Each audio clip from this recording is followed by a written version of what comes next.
Straight from the heart of Africa, Kigali, and I bringing you tonight's English edition is Martina Avera. On Wednesday afternoon at Urugwiro village, President Paul Kagame received Dr. Akinwumi Adesina, outgoing president of the African Development Bank Group, who is in Rwanda for the 28th Annual Conference on Global Economic Analysis. Their discussions focused on the fruitful partnership between Rwanda and the African Development Bank and the successful collaboration across key economic sectors under Dr. Adesina's leadership. The Chamber of Deputies in Rwanda's parliament has approved the national budget for the 2025-2026 fiscal year, which will officially take effect once published in the official gazette. The newly approved national budget stands at 7,032.5 billion Rwandan francs, representing a 21% increase compared to the 5,816.4 billion Rwandan francs allocated in the 2024-2025 fiscal year. The law passed unanimously with 100% of lawmakers present voting in favor on Tuesday. The financing for the 2025-2026 budget is expected to come from the following sources: 4,105.6 billion Rwandan francs from domestic tax revenues, 2,151.9 billion Rwandan francs from external loans, and 585.2 billion Rwandan francs from foreign grants and donations. The Minister of Finance and Economic Planning, Yusuf Murangwa, stated that the new budget reflects significant progress in reducing reliance on external support and building national financial capacity. Among the key priorities in the 2025-2026 budget is continued investment in strategic infrastructure, particularly the Kigali International Airport under construction in Bugesera district, which the government sees as a long-term economic catalyst. Economic analysts suggest that large-scale projects like these are essential for building a resilient and self-sustaining national economy. Other major investments planned in the new budget include increasing agricultural productivity, expanding access to electricity, improving clean water and sanitation, enhancing transport infrastructure, strengthening the education and health sectors. In alignment with the National Strategy for Transformation, NST2, the budget is distributed across three strategic pillars: 4,417.2 billion for economic transformation, 1,526.9 billion for social transformation, and 1,088.4 billion Rwandan francs for transformational governance. This budget underscores Rwanda's continued commitment to accelerating development while moving toward fiscal self-reliance and inclusive growth. The Ministry of Health has informed members of the Rwandan Senate that at least 1 in 5 people in Rwanda has experienced a mental health problem. This was revealed during a consultative meeting organized by the Senate, where senators emphasized the need for mental health services to be more accessible at the community level. A 2018 study by the Rwanda Biomedical Center identified the main causes of mental health disorders as hereditary mental illness, gender-based violence and abuse, severe financial loss, family conflicts, chronic illness such as HIV and AIDS, and cancer, substance abuse, and the lasting trauma from the 1994 genocide against the Tutsi. State Minister in the Ministry of Health, Dr. Ivan Butera, reported that common conditions include trauma, depression, and addiction. He stressed the need for better coordination among mental health professionals to effectively address these issues. Stakeholders in the mental health sector acknowledged the progress made but noted ongoing gaps, particularly the shortage of specialized mental health professionals and necessary equipment. Senate President Dr. Kalinda François Xavier stated that government leaders should be deeply concerned about the challenges hindering care for people with mental health issues. As a result, the Senate recommended increasing the number of mental health professionals, expanding mental health training, and ensuring that services and medication are readily available near communities. A final report based on the outcomes of this consultative meeting will guide the Senate in further advocacy and legislative efforts to address mental health challenges in Rwanda. More than 150 biodiversity finance experts and senior government officials from over 55 countries across Africa and the Arab states are in Kigali to turn conservation plans into investments that deliver results for people and the planet. William Evans Mutabazi has more on the report. The three-day 11th regional dialogue on biodiversity finance, according to the organizers, marks a decisive shift from mapping funding gaps to rolling out finance solutions such as green bonds, nature-based insurance, and biodiversity credits tailored to national priorities.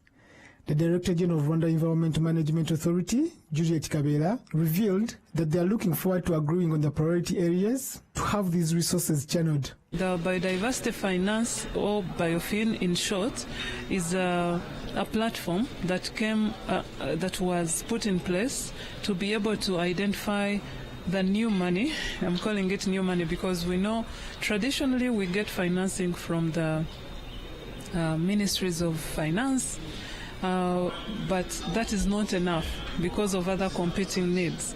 So what are the other opportunities available? What are other instruments available for us to raise these resources that go directly to promoting biodiversity conservation? That is what this meeting is all about. So we shall agree on the priority areas that we want to get resources channeled to. So that is what we are looking forward to. In the case of Rwanda, we are selling the idea of rehabilitating degraded ecosystems, starting from wetlands, in cities, but also outside the cities, secondary cities and elsewhere. We are also selling the idea of generating economic activities that can be conducted in, for instance, remnant forests, where we are going to see communities contribute to the protection of these forests, but also generate some income. The UNDP's resident representative in Rwanda, Fatima Loveta Sessa, emphasized that Rwanda is one of the countries with valuable lessons to offer when it comes to biodiversity finance and conservation, thus this dialogue being possible and timely. We feel Rwanda is a country that holds a lot of lessons for many other countries in Africa. So here in Rwanda, UNDP is really excited that we have over 160 participants from 53 countries in Africa coming together. And it's the first time that we are holding a biofin conference that also includes the other parts of Africa, the North Africa, the Arab region that are here. Now we have experts, we have financial experts, people who are focusing on biodiversity who are here to discuss for 3 days with the hope of coming out with really concrete actions on how the continent, respective countries, can finance their biodiversity. But at the same time, we realize the pressure that climate change is having on these resources. If we do not take actions, deliberate actions, to ensure that our national budgets cater for the sustainability or in fact the restoration of such natural resources, we really are going to be in a more dire situation. So some of the concrete actions that we are expecting from this dialogue and conference, one is first of all that countries are going to share experiences among themselves. Rwanda has a rainbow pay. We've already seen some of the gains and the success in terms of the resources that are being collected from all these fees and fines. Most importantly, we've seen how the country is reinvesting this for ecological restoration, for environmental protection. So other countries are going to want to learn about that. The one concrete action that I think will really define this dialogue is that for countries to go back and see a close working relationship between the Ministries of Finance and the Ministries of Environment. We are happy here in Rwanda. We've seen that close working relationship. Minecofin has really taken on board the importance of budgeting for biodiversity, but also what resources can be generated from our natural ecosystem. So it's really for countries to live here with clear actions on how they can bring that closer relationship, because both need each other. We don't have to wait for disasters to strike for us to see the economic loss and the less GDP, GDP production that we'll see in that country. We really don't want to wait for such hard lessons to teach us on the importance of catering, for maintaining, and also for laying emphasis on sustainable development. So that would be one concrete action. Through UNDP's Biofin's global partnership with the Global Environment Facility, more than 90 new countries are advancing their national biodiversity finance plans. This dialogue, therefore, will support countries move from planning to implementation, with the new cohort benefiting from the solutions that have already succeeded in their respective regions. William Evans, RTV News. The Imbuto Foundation, in partnership with the Ministry of Local Government, has awarded prizes to the top 5 model villages that excelled in development activities and hygiene practices, with the top village receiving 5 million Rwandan francs. The Muhira village in Rubavu district, which resettled survivors of the 2023 natural disasters, was ranked first. Its leader, Nyirandegea Teresa, expressed great joy upon receiving the 5 million Rwandan francs award. These awards were provided through a collaboration between Imbuto Foundation and the local administrative entities development agency, LODA, and an agency under Minalok. Residents of Muhira, including Bizimuremyi Jean and Seraphine, attributed their village's success to collective commitment and self-discipline in achieving cleanliness and self-reliance. Other awardees included families that demonstrated excellence, outstanding youth representatives such as Christine and Witonze Nathalie. Elodie Shami, Director General of Imbuto Foundation, reiterated the organization's commitment to working with citizens in advancing national development. Minister of Local Government Dr. Mugenzi Patrice encouraged residents of these model villages to adopt a mindset of self-reliance and not to expect the government to constantly renovate their homes should they deteriorate. This initiative, part of Iwachu Mumudugudu program, was implemented across 10 model villages selected from different parts of the country. The Public Accounts Committee has begun public hearings to question government institutions flagged for financial irregularities in the Auditor General's report for the fiscal year ended in June 2024. We have more of this coming from Adam Squizera.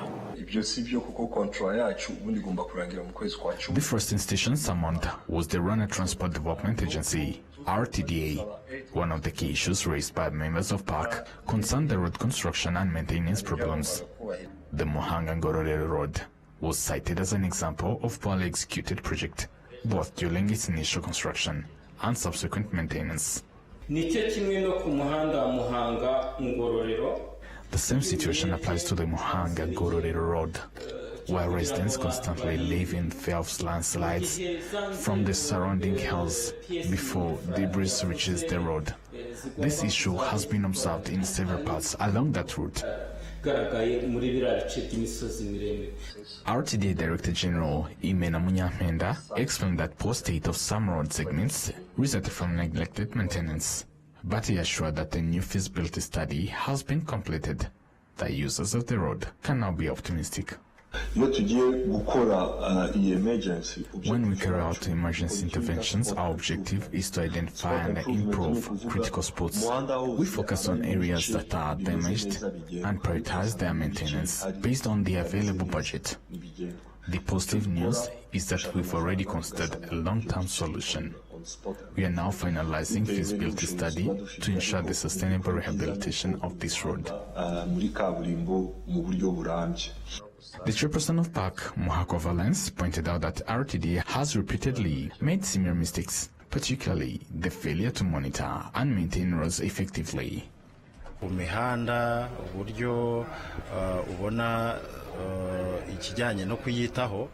There are still gaps in road maintenance that need great attention. In some cases, roads are constructed but soon develop damages due to poor construction quality. In addition, supervision should be considered. The Auditor General's report revealed that preventive audits helped to recover over 9 billion Rwandan francs across various government entities, including RTDA. Auditor General Alex Kamuhire emphasized the need for institutions to conduct feasibility studies to avoid these recurring issues and financial losses. The recovery was based on the approach, the new approach that we used, the preventive approach, where we evaluated all contract and we identified items that were in the contract, but in our assessment we saw that these items were not needed, or where payments were made on activities or works that were not done. So immediately we recommended the recovery of those funds. So it is good that management understood our recommendations and implemented our recommendation. That's why we have seen the recovery of 9.3 billion. It's not only in RTD, but in other institutions. So RTD was part of those institutions that recovered the money. It is good that they recovered that money. The approach will continue. We'll continue enforcing this approach until we are satisfied that no wastage of fund, no single fund is wasted. The Public Accounts Committee noted that improvements are gradually being observed compared to the previous years. For example, 94% of institutions are now keeping proper financial records. 75% comply with legal frameworks, and 60% are aligning their spendings with value for money principles. Adam Squizera, RTV News.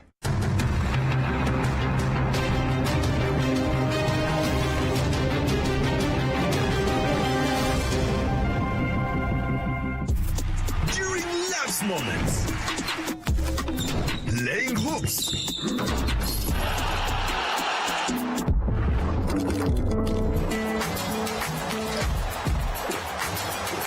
giving away,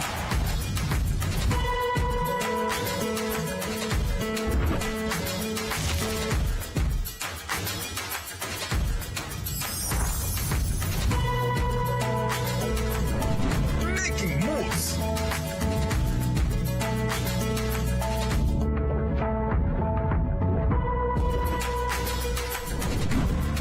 breakfast with family.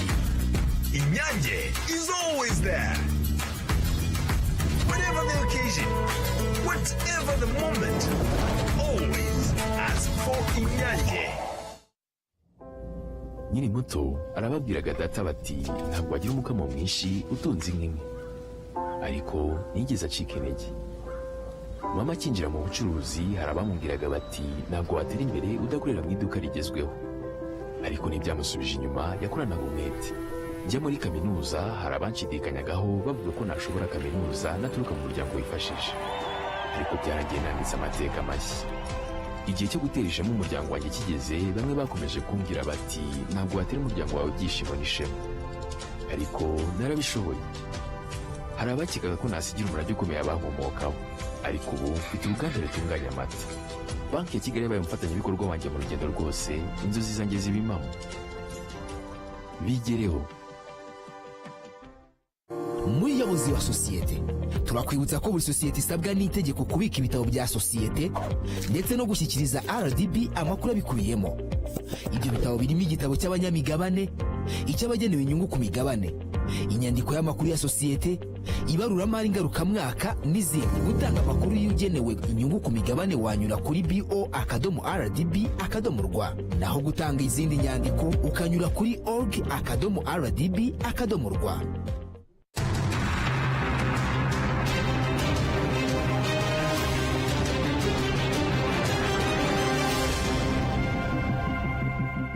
Welcome back to other stories making headlines on the international scene.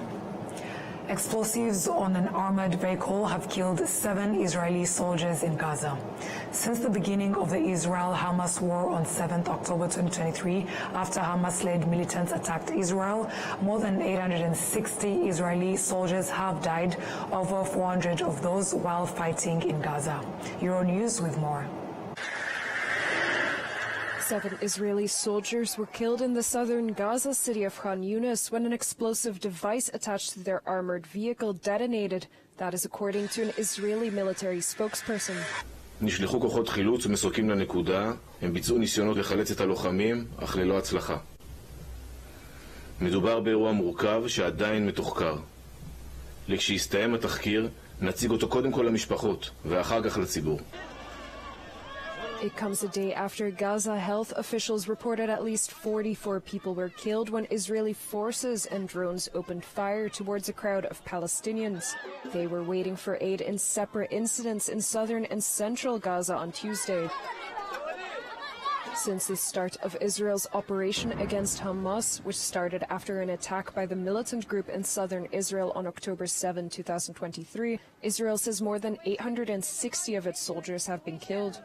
On the other hand, the health ministry in Gaza says the Israeli offensive has killed more than 56,000 Palestinians. In 2024 and early 2025, about 1/5 of global oil, petroleum products and NLG passed through the Strait of Hormuz. Why is this vital waterway so important, and what will happen if Iran blocks it? Euronews explains. Why is the Strait of Hormuz crucial for the global energy market?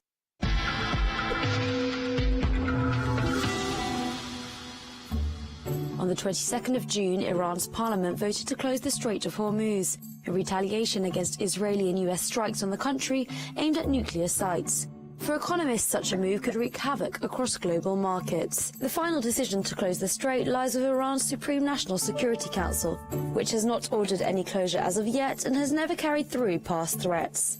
The choke point for oil and natural gas is located between Oman and Iran, connecting the Persian Gulf with the Gulf of Oman and the Arabian Sea. In 2024 and early 2025, 1/5 of the world's oil and petroleum product consumption, as well as liquefied natural gas, flowed through the Strait of Hormuz. Saudi Arabia moves the most oil, while Qatar exports the most global liquefied natural gas through the strait. 84% of oil and 83% of natural gas which went through the strait in 2024 was routed to Asia.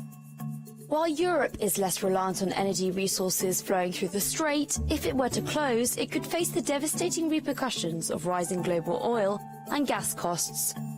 In 2024, the average oil barrel price was $81, according to the Brent benchmark.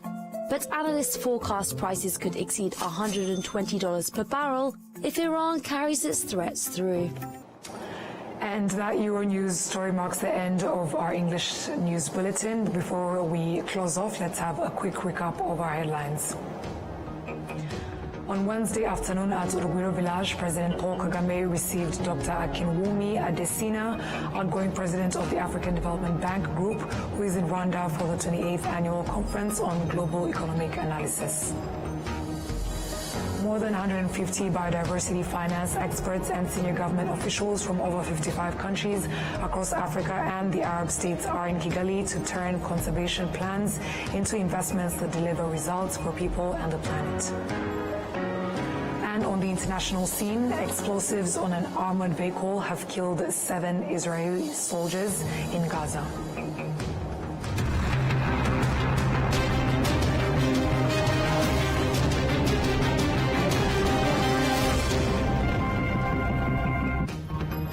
On that note, we would like to thank you for sticking with us on RTV News. And my name is Martin Abera. Up until next time, stay safe and have a good night.